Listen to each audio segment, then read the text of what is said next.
یہاں پر میں ایک کیس کو ڈسکس کرنا چاہوں گی کہ ہمارے پاس اکثر لوگ آ کے جب ان سروسز کے لیے جاتے ہیں تو کچھ ایسے لوگ بھی ہیں جو آ کے کہتے ہیں کہ you should be happy in your own skin.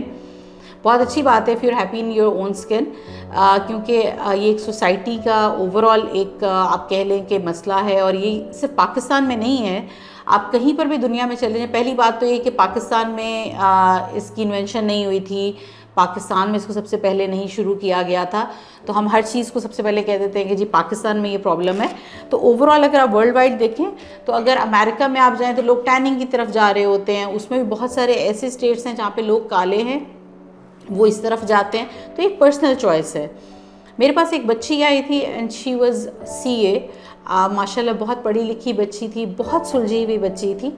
اور when they came to me تو اس کی مدر نے مجھے بتایا کہ جی اس بچی کی 2 دفعہ منگنی ٹوٹ چکی ہے، جسٹ یہ کہ اس کا کمپلیکشن ڈارک ہے.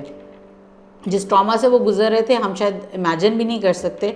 اور 3rd ٹائم اس کا نکاح اپنے کزن کے ساتھ طے ہوا تھا، اور عین نکاح کے ٹائم پہ وہ بچہ نہیں آیا.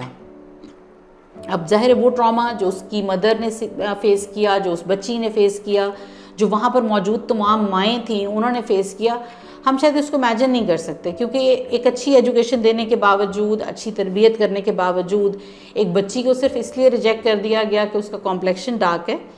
تو یہ تو ہماری سوسائٹی میں اس طرح کی چیزیں ہیں. تو ہم مائنڈ سیٹ اگر چینج کرنا ہے تو اوور آل میرا خیال میں سوسائٹی کو آنا چاہیے.